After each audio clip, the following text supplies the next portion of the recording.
Imagina un mundo devastado por la guerra, donde las sombras de la historia aún susurran secretos inconfesables. Al finalizar la Segunda Guerra Mundial, mientras millones celebraban el fin de un conflicto brutal, un grupo selecto de oficiales nazis trazaba su camino hacia la libertad. Hoy, desentrañaremos el misterio de cómo y por qué algunos de los nazis más buscados lograron escapar a Argentina, un país que se convertía en su refugio inesperado.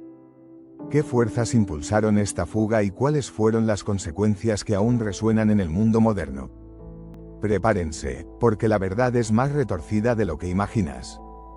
La Segunda Guerra Mundial culminó en 1945 con la capitulación de Alemania, pero mientras Europa se recuperaba de los horrores del conflicto, un oscuro capítulo de la historia comenzaba a desarrollarse.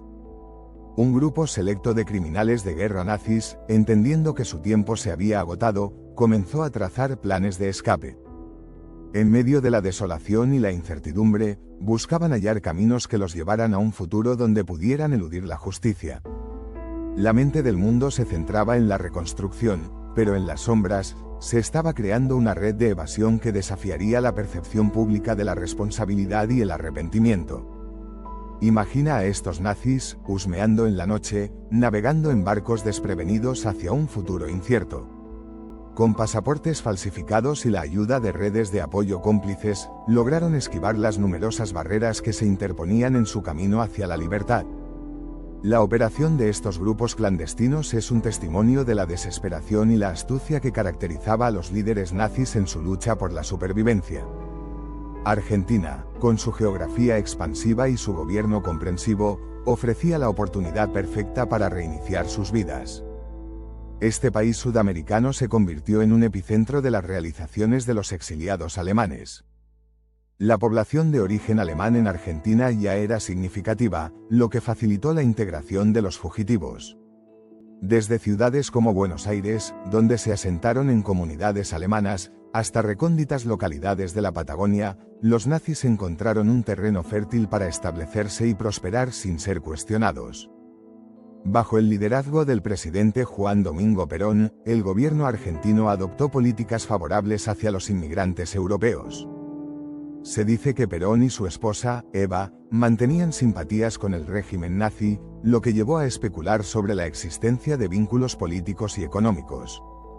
Argentina no solo se convirtió en un refugio, sino en un lugar donde los nazis podían vivir con un grado de libertad que les era imposible en Europa. Esta bienvenida, sin embargo, vino acompañada de la injusticia histórica, lo que plantea preguntas éticas sobre la integridad de un país que abría las puertas a los perpetradores de uno de los capítulos más oscuros de la humanidad.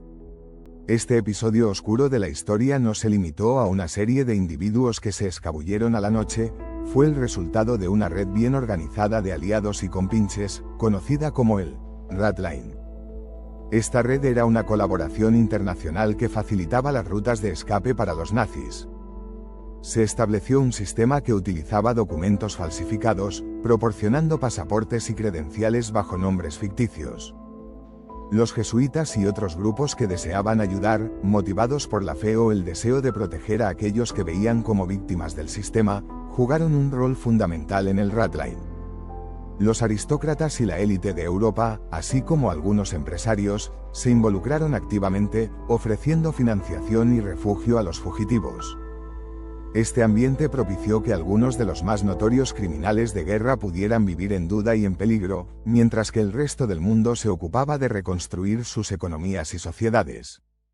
Eichmann y otros nazis exitosos en esta red se transformarían, adoptando nuevas identidades y culturas, creando nuevos hogares en una sociedad que ignoraba sus terribles pasados. Sin embargo, a pesar de sus esfuerzos por ocultar sus huellas, la sombra de sus acciones siempre los seguiría, a medida que se despertaba el interés por el pasado que muchos preferían olvidar. Mientras los nazis se establecían en Argentina, la vida continuaba. La comunidad germano-argentina se convirtió en un punto de apoyo crítico para ellos. Compraron propiedades, abrieron negocios incluso, se casaron y fundaron familias. Sin embargo, el eco de sus actos pasados nunca logró desaparecer por completo. Aunque acompañados de un nuevo semblante de normalidad, sus almas cargaban el peso de un pasado atroz. A nivel social, Argentina tenía sus propios problemas, incluyendo la pobreza y la lucha política, lo que permitía que los nuevos inmigrantes pasaran desapercibidos.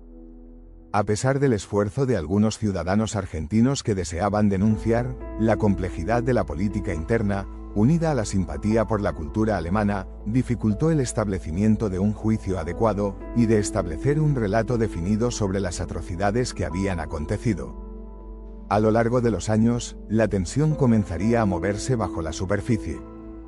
Con el tiempo, los rumores e indicios sobre la llegada de estos fugitivos comenzaron a filtrarse, creando un ambiente de sospecha entre los ciudadanos que se encontraban intrigados pero también disgustados por la posibilidad de tener a criminales de guerra nazis entre ellos. El silencio público que había rodeado la llegada de estos hombres y mujeres pronto comenzó a desgastarse, y la verdad empezó a salir a la luz, revelando un terreno lleno de conflictos y dualidades. Décadas después, la pesadilla del Tercer Reich comenzaría a resurgir cuando uno de sus pilares, Adolf Eichmann, se convertiría en el blanco perfecto de una cacería. En 1960, agentes del Mossad, la agencia de inteligencia israelí, localizaron a Eichmann en un suburbio de Buenos Aires, donde vivió con impunidad. Su captura marcó un hito crucial en el reconocimiento global de las atrocidades cometidas durante la guerra. A pesar de que pasaron 15 años desde el final de la guerra, la vindicación se tornó palpable cuando el mundo volvió a mirar hacia lo que había ocurrido durante esos años oscuros. El juicio de Eichmann no solo expuso sus crímenes, sino que también puso de relieve la complejidad de la memoria histórica y la dificultad de confrontar el pasado. Lo que había sido un asunto de justicia se convirtió en una discusión global sobre cómo los ecos de la guerra aún resuenan en la posición y la identidad contemporánea. Mientras se desarrollaban las audiencias, el juicio elevaba preguntas de culpa y responsabilidad, desafiando a una sociedad que había intentado olvidar y seguir adelante. Este proceso llegó a convertirse en un hito en la historia del derecho internacional y en el concepto de justicia, al ofrecer una plataforma para que las víctimas del Holocausto hablaran de las atrocidades que habían vivido. La cacería de nazis en Argentina, liderada por el Mossad, reveló la dificultad de hacer justicia en un mundo donde el silencio y la complicidad a menudo eran el camino más fácil.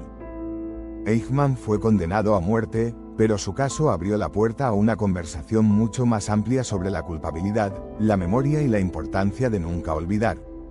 Hoy, mientras reflexionamos sobre la fuga de los nazis a Argentina, nos enfrentamos a preguntas que aún no tienen respuesta.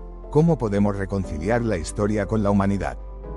¿Qué significa realmente la justicia cuando el pasado sigue acechándonos? Este capítulo oscuro de la historia nos enseña que el silencio y la inacción pueden permitir que las atrocidades prosperen y que las consecuencias de esas decisiones perduran.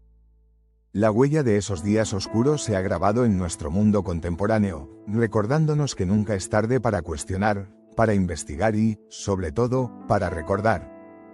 El relato de la fuga de los nazis a Argentina no es solo una historia de evasión, es un espejo que refleja las fallas de la humanidad y los dilemas morales que aún enfrentamos. La búsqueda de respuestas sigue siendo relevante, así como el reconocimiento de que la historia jamás debe ser olvidada.